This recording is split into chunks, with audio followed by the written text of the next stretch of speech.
Salut la compagnie, c'est Jules Melon. Et aujourd'hui, dans un Pro Ciné Critique, on va parler d'un film un petit peu oublié depuis, From Hell, ou Sortez de l'enfer au Québec, parce qu'ils traduisent tout là-bas. Un film américano-britannique réalisé par des frères jumeaux, c'est pas commun, Albert et Alan Hughes, sorti en 2001 et adapté d'une bande dessinée d'un roman graphique réalisé par Alan Moore et Eddie Campbell sur les meurtres de Jack l'Éventreur qui avait sévi à l'époque de l'ère victorienne à Londres en 1888, tueur de prostituées dans le quartier malfamé de Whitechapel. Évidemment, tout le monde connaît ce mythe, d'où la difficulté d'adapter cela. Déjà en bande dessinée, il fallait oser, c'était bien réussi. Alors j'ai pas lu, hein, mais j'ai vu des images très visuelles et tout. Le film est très fidèle au côté visuel de la bande dessinée. Et à mon avis là-dessus, c'est la plus grande réussite du film, c'est le visuel. Clairement, on est vraiment happé par l'ambiance de l'époque, malfamée, dark, sombre, violente, gore, que ce soit du quartier ou des meurtres de Jack l'Éventreur, même si le film est avant tout, bah oui, c'est avant tout une enquête policière menée par l'inspecteur Johnny Depp. Puis il y a Johnny Depp dans le film, lui qui sortait d'un Sleepy Hollow où il jouait là aussi une sorte d'inspecteur en mode dark gothique. Ça ne change pas beaucoup. Ici, on change de pays. On n'est plus aux États-Unis et aussi plus la même époque, on est en Angleterre.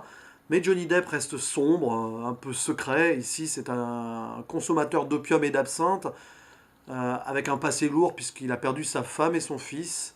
On n'en sait pas plus d'ailleurs, le personnage n'est pas vraiment approfondi. Mais même s'il a une romance avec une des prostituées, c'est pas très intéressant et très important, on va le dire, non plus. L'enquête en elle-même, on devine très vite qui est le tueur, d'autant plus que malheureusement j'ai fait l'erreur de voir ce film la première fois en VF, et que très vite, malheureusement, avec la VF, on est spoilé. Voilà, si on s'intéresse un peu aux doubleurs francophones, bah en fait, ouais, enfin, on a compris quoi. Là, il y a eu un problème de VF, à moins qu'en VO ça soit pareil. J'avoue que j'ai pas fait gaffe là, au niveau de la VO. Ça reste quand même un film très honnête. Alors, une adaptation assez libre de cette BD, puisqu'on renforce le côté fiction ici, on renforce aussi ce côté théorie de la conspiration autour de la reine Victoria. Ça faisait partie de ces rumeurs à l'époque, puisque parmi les coupables potentiels de Jack the Ripper, on avait émis la possibilité qu'un membre de la famille royale puisse être le tueur. Alors, dans le film, c'est un peu différent. Attention, hein, je ne suis pas en train de vous spoiler. D'ailleurs, je vous spoile pas, mais ça tourne autour d'une certaine conspiration avec des francs-maçons. Bon, ça va loin. C'est sûr que le scénario là-dessus ne brille pas par une cohérence ultime, mais franchement, on prend une belle claque. C'est gore sans trop l'être. C'est pas non plus du moins de 18 ans. On a un directeur de la photographie qui a bossé sur plusieurs films d'horreur avant, ça se voit. C'est sans concession. C'est très, ouais, c'est dark, quoi, faut le dire. Puis ça fait le boulot. C'est un bon divertissement. Alors pourquoi j'ai revu ce film? Parce qu'en fait vous allez vous foutre de moi, ou vous fiche de moi, pardon, restons polis.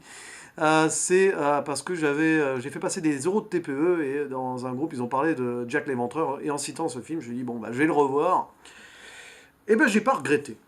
Voilà, donc ça se laisse bien regarder, c'est une sorte de 7, 7,5, peut-être 8 sur 10, ça dépend en fait. Vous savez, là, les niveaux des notes, si on doit comparer à d'autres chefs-d'œuvre, évidemment, on va plus aller vers le 7.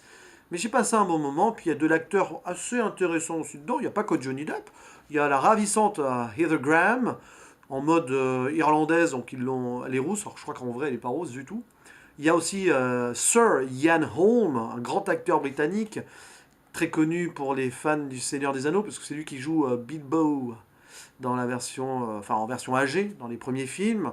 On a aussi Robbie Coltrane pour les fans d'Harry Potter. C'est Hagrid. Bref, de l'acteur plutôt impliqué dans son rôle là-dedans. Johnny Depp ne fait pas des grandes étincelles non plus.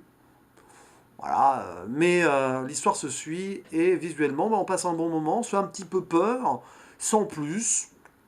Et il y a des bonnes techniques de cadrage, une bonne photographie.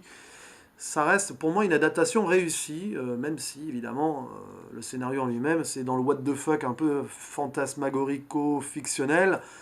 Après tout, c'est normal de jouer là-dessus puisque Jack the Ripper reste un grand mythe et on saura jamais qui c'est. Alors pourquoi pas se donner à fond et oser. après tout. Voilà, c'est la seule adaptation cinématographique de ce mythe que j'ai vu. Je peux pas trop comparer. Mais depuis, il n'y en a pas eu, il me semble. Il y a une série, je crois. Il y a sûrement eu des références à Jack the Ripper dans Penny Dreadful, que je n'ai pas vu, mais bon, c'est probable. Voilà, en attendant la prochaine adaptation, on va quand même être très positif sur celle-ci. Un film qui a été critiqué à l'époque et qui est assez oublié, mais qui reste, pour moi, plutôt positif. Puis c'est toujours mieux de voir Johnny Depp dans ce film-là, contexte londonien, que le Sweeney Todd de Tim Burton, pas très réussi, réalisé quelques années plus tard. Voilà, voilà. À plus tard, à plus, je ne sais pas quand, et à bientôt, on va dire. Ciao, ciao.